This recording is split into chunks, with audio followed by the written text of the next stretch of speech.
Hey there y'all, and welcome to the kitchen. Today I'm going to teach you something that I actually prefer for my birthday over birthday cake. Yes, I'm going to teach you my squash casserole recipe, and I have frequently asked for this from my mother-in-law or my mom to make for me for my birthday instead of cake. I'm weird, it's so be it. I'm a southern woman who doesn't like sweets, and squash casserole is my favorite. So here we go. We are going to start by just chopping up a couple of really large squash. If yours are not this big, these came straight out of our garden, you'll probably need 3 or 4, but these are going to be plenty for a whole squash casserole. We're just going to break these down in little cubes, not tiny. We're going to take the ends off, and that's it, just the top and the bottom. All this is usable in squash casserole, so don't waste that. So we're just going to chop it up in about 1/2 inch cubes. You don't want them to be tiny because they'll kind of turn to mush and break down too much, and you don't want them to be huge. So we're going to get them chopped up. I like to go down lengthwise and just get them into sort of planks, and then I lay them flat, and then I go back through with my knife. If you have not got a sharp knife in your kitchen, you need to get one. It is the most important tool that you can have, because if you don't have a sharp knife, you're going to be sawing through stuff, and that can be dangerous. So get yourself a knife, and if you don't have one, I'll link this one into the description. It's super affordable. If you haven't replaced it in the last 5 years, it's time to replace it. All right, so I'm gonna put my squash in the bowl. We're also gonna add some onions to this, and before we assemble our squash casserole, we'll end up sauteing this off in some butter. You wanna get it a little bit softened before you start your casserole, just so your squash is really tender by the time your casserole gets done in the oven. If you were to go in with raw squash here, it would just not be the right consistency in the end. So trust me, take the extra step and saute this stuff in butter. I mean, it won't hurt a thing. Let's be real. We're gonna start with butter, and then we're gonna add some more butter, and then we're gonna add some cheese and maybe a little bit of mayonnaise and some more butter. So this is gonna be delicious. No matter what we do to it, the butter will help. Okay, so I've got this last little squash going. And like I said, we cut it in planks and then little cubes like this. That's gonna be the perfect size for your casserole. You don't want it too tiny, because it'll turn a little bit to mush. Doing the saute on them beforehand also gives a really good opportunity to season the squash and the onions itself. So that's an important step that we don't wanna skip. So, got that all broken down. Now, I'm gonna show you, normally I show you shortcut things, and you can absolutely go to that freezer section and get a bag of frozen onions like I've taught you 100,000 times before. But today we're gonna chop our onion, and I'm gonna show you how to chop it. I actually teach cooking classes to teenagers, middle schoolers and high schoolers. And one of the things that we go through a lot is how to correctly chop things, so you're not getting big chunks and small chunks, so things cook evenly and all that kind of stuff. But one of the things I've realized over the years is a lot of people don't know how to do basic chopping skills, and they just make things a lot harder for themselves. So I'm going to show you how to correctly chop an onion really quickly. And we're going to put in 1/2 of this onion. It's a pretty big onion, but if you have a smaller onion, put in the whole thing. I want about 1 cup of onions here at least, maybe more like 1.5 cups. So that's what I'm going for. Okay, so we took the ends off and the peel. Now I'm going to go through, and I'm going to cut it through lengthwise like this, and then we're going to go through the other way, and we're going to bang through it again the opposite direction. So let's get through these, holding each section that you've already cut with your top finger and your back side with your thumb. You're making an arch with your hand. Now we're going to turn it to the other side, curl your fingers under, and you're going to go for it. Now keep the end of the knife on the board, and you're going to rock with the motion of the ocean, is what I say to my students. If you've got a kid that is in middle school or high school, and they are interested in the kitchen, or they just need an elective that is productive, then you can go ahead and sign them up for Mama Whitten's Kitchen. I always have the link in the description below. All right, so that is it. That's how you chop an onion. Super fast, super easy. And honestly, when you have the sharp knife like I have, there's almost no tears, no matter how powerful it is, because you're not breaking up the flesh of the onion and crushing it when you're chopping it with a dull knife. Okay, so let's get over our skillet and let's get this sauteed. Okay, y'all, let's get our squash and onions sauteing. First thing we've got to start with is we're going to put 1/2 stick of butter in our pan. I told you there was some butter in this. and I am not apologizing. This is half a stick of butter, and it's gonna make our squash and onions have that delicious savory flavor. And we're gonna just cook them off in this for about 5 minutes. You don't want them turning to mush. You just want them a little bit tender. So my pan is on about medium-high heat. Mine goes all the way up to 10. I'm on an 8, so just so you know, that's how I can gauge that. Also, FYI, my oven is preheated to 375 to 400 degrees, depending on your oven's temperature and how you like it to cook. So I'm a little bit on the faster side, so I do 400 degrees for about 20 minutes, but if you want to take your time a little bit, you could do 375 for 25 to 28 minutes. So we're gonna get our squash and our onions into our pan with our half a stick of melted butter. Never fear, more butter will be here. And then in our back pan I'm gonna turn it on medium heat, this little pan right here, and we're gonna melt a stick of butter for our topping. Now, anytime that you are doing a crust for the topping, you want to have a fat on top of that. So for instance, we have Ritz crackers as our topping today. That's gonna need a little fat to help it crisp up. So that's what the stick of butter is for. So we're gonna get our stick of butter melting, and once that's melted, we'll just turn it off and it'll wait for the topping. All right, let's work our squash and onions into our butter. Now, at this point, you wanna take this opportunity to season your squash and your onions. We're gonna season the mixture again before it goes into the oven. But like I've said 100,000 times before in my lessons, you need to season every single layer. When you skim on every layer, when you get to the end, you're gonna have a bland result. But when you take a chance every single step of the way to season a little bit at a time, you're not gonna get to the end and be like, oh my gosh, I have to add a lot of stuff, because you've done a little bit along the way. Secondarily, the reason we do that is because when you use especially spices, we want to get those in early on when they're on high heat so they wake up. So for this, we're going to get some salt and pepper in there. It's going to season every layer as we go, and it's also going to draw any moisture out of our squash and our onions, so that can help it cook and get sauteed really beautifully. So I'm going to get about a teaspoon of salt at this point on our squash. It's just about a pinch and a half, because you know I don't really measure much. And I'm gonna go ahead and get about half a teaspoon of pepper. All right, so just stir that around. You can get a slight amount of brown color on here, but you don't have to. This is really just to soften our veggies and get them ready to go into the casserole itself. Squash casserole is something, like I said before, that I love it so much that I literally have asked for it for my birthday instead of cake. My mother-in-law makes a delicious one. My husband's aunt makes a delicious one. I have made it for myself, let's be honest. I also occasionally ask for a tomato pie, and I'm going to be showing you that soon too. It's another very favorite of mine. So if it's my birthday and it's a celebration, give me tomato pie or give me squash casserole with a candle in it, and honey, I am happy. And I have a child that got it from me too, because I have one, my oldest one, he asked for green bean casserole for his birthday, but he's a Thanksgiving boy, so it makes sense. He also gets a lemon icebox pie, so he's not totally in the savory department, but Mama makes him a green bean casserole for his birthday, because that's what he likes. So, to each his own. If you want a green bean casserole or a squash casserole or anything else for your birthday, it does not have to be a cake. You can put a candle in just about anything. And that's my 2 cents on the situation. Okay, I'm gonna let this go for just a minute, and while that's happening, I'm gonna start grating a little bit of cheese. We've got some sharp cheddar that's gonna go into this dish, and we are going to get it all grated up.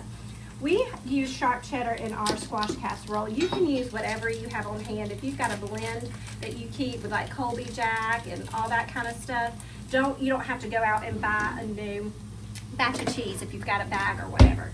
But for me, I just really prefer the sharp cheddar. The cheddar bite from sharp cheddar is just so delicious, and it is almost like none other. So Here's my trick. Whenever I grate cheese, I want to do it on a paper towel so it's easy to move to my next location and I'm not having to clean off my cutting board. So that is a great tip. If you want to buy shredded cheese, you're absolutely able to do that. I just prefer for my dishes like this to do the fresh grated. I just definitely notice a difference in the consistency.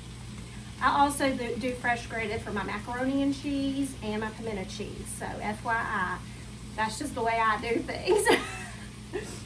I have not been known lately for the shortcuts, and I have taken shortcuts before. I made this one time. It's so funny thinking back on it. I made this one time right after we moved into a new house. We had moved to Tennessee, and we worked on our house for like 3 months before we moved in. And one of the first nights we were there, I was like, I really want a squash casserole. So I went to making a squash casserole. I didn't have all the ingredients.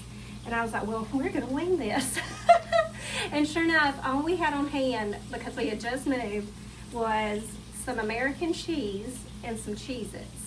And honey, I made it work. I put that American cheese in the filling, and then instead of Ritz crackers, I put Cheez-Its on top. We ate that squash casserole and we were happy about it. It wasn't my traditional version, but we made it work. We're doing Ritz for this today, but just so you know, there are ways to make it if you don't have everything. You can make it work. Okay, so I'm gonna turn off my heat back here because my butter is totally melted. You wanna just make sure you get it off the heat, and we don't want brown butter, we just want melted butter. So my cheese is all grated and my squash and onions is smelling amazing. So we're gonna get that out of there and into a bowl so we can mix it up with the rest of our fillings. So I'm gonna turn my heat off and get all this cheese out. There we go. It's all the way up in there. That was so much cheese. Okay, so I've got my bowl on hand, and we're gonna get our squash mixture in that. And we're gonna let it cool just slightly before we add in our next ingredients, because we're gonna add in a couple of eggs, and we don't want our eggs to scramble. So I'm just gonna get this into my pot, my bowl, out of my pan. We'll add our first couple of ingredients in, like mayonnaise and cheese, and then we will add in our eggs last, so it has time to cool. Make sure you scoop out all that butter in there, y'all. Don't miss that in the pan. Okay, everybody in there. Thank you for coming. Now, next thing we need to get into our pan is a little bit of mayonnaise. And if you have followed me for long, you know my heart is set on Duke's, and it is just always in my pantry. It's what we use all the time. So I'm gonna get some mayonnaise into my pan, into my bowl. We need about 3/4 of a cup of mayonnaise here for this, okay? So we're gonna go ahead and get that in there. I'm gonna get it over here. 3/4 of a cup of mayonnaise. And if you have something else on hand, you can absolutely use it, but Duke's is our favorite. And then we're gonna go ahead and get in most of this cheese. This is an 8-ounce block of cheese. I'm gonna get about 5 ounces in here and leave about 3 for the topping. Just enough to make sure you can see that there's cheese in it later. All right, stir that around a little bit, get it cooled down, and then I'm gonna get my eggs in here. Now my eggs are going to just get stirred really quickly. That way they don't scramble if there is a lot of heat still in here. And the eggs kind of make it have this casserole consistency where it binds together. That's what they're here for. They're here for a binder, so your casserole doesn't like just fall apart underneath its crumbled backer layer. Okay, here we go. 2 eggs in. And even if it's still a little bit warm, if you stir quickly, you won't have to worry about it getting cooked at all. Okay, 2 eggs. Stir it quickly. There we go. Now, like I said, we're gonna season every single layer. So at this point, we're gonna give another sprinkling of salt and pepper. Another 1/2 teaspoon or so. And remember, there was salt in the mayonnaise, there's salt in the cheese, it's salted butter. So there are seasonings in here already. We're just needing to amp it up so you can taste it. And you're Not worried about bland casserole. Now, let's get our casserole dish over here. I'm gonna take my casserole dish and I'm going to put a little bit of butter in the bottom, just so the casserole doesn't stick. I just take the stick of butter and run it over the bottom. You can use cooking spray, but why would you if you've got a stick of butter on hand? So that's our second butter application. No apologies at all. Okay, let's get our big spoon for this. Now we're gonna put our mixture into our casserole pan. And this is a big casserole pan. This is a 9 by 13, but if you have like a 9 by 9, you could absolutely use that. This would just be a little bit deeper and probably take a few more minutes in the oven. Like, so that's where you end up with like a 28-minute cook time instead of a 25-minute cook time.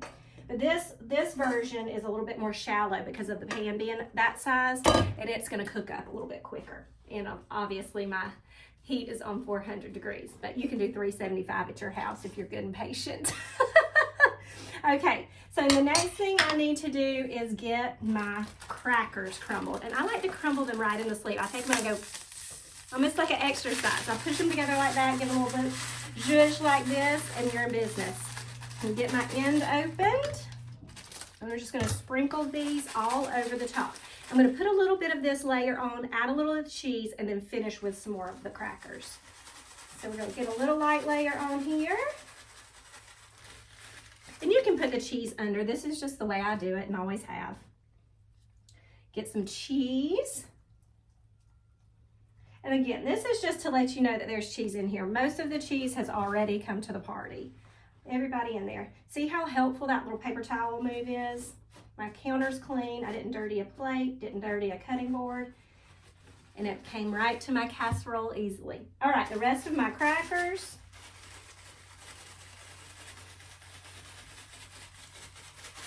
And you can absolutely use the flavored Ritz for this. Sometimes I use that roasted vegetable seasoned Ritz. Those are delicious. That's a good choice for this recipe too. Now, this is where we're gonna go in with our butter. It's melted butter time. A whole stick of butter over the top, y'all. Don't be shy with it. Just pour it over those crackers. And what this is gonna do is it's gonna help the crackers crisp up without drying out and burning. And it's just gonna make them extra delicious. Now, the last thing we have to do is we need to get a little foil to cover this. We're gonna start it for about 15 minutes covered up. And then we're gonna uncover it so our crackers can get really good and crispy on top. My son actually got me this casserole dish. I absolutely love it. So I'm gonna link it in the description for you as well. And I also link my knife down there. I think I told you that. As well as Mama Whitten's Kitchen Cooking School if you have any kids that need some cooking skills.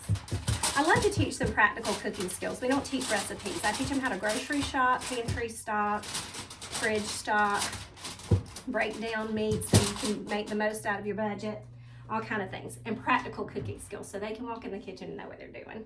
So in the oven, 15 minutes, and then we're gonna check it and take the lid off and let it get nice and crispy on top. Okay, I'll see you in a minute. Okay, y'all, it is time. Our squash casserole was uncovered about 5 minutes ago. It is golden and bubbly on the top, and it is ready to come out of the oven.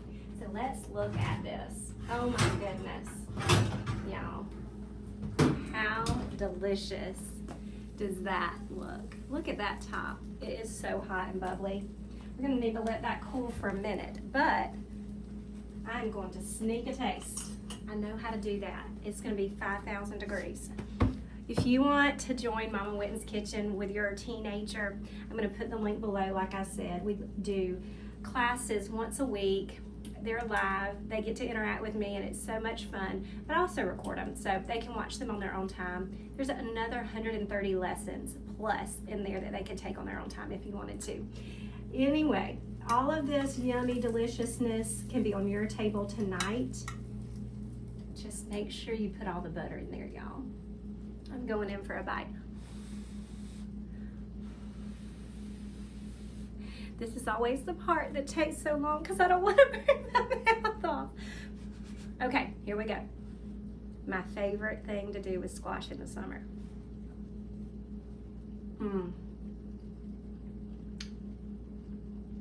There's nothing like it. There's nothing like it. I could eat this every single day. The butter in there, the cheese, the sharp cheddar, that is just the perfect cheese for this. Sorry, I've got to take another bite. Y'all go make this. Turn your kitchen into a southern kitchen no matter where you are. It'll feel like a warm little hug. I'll see you guys next week. Happy cooking, y'all.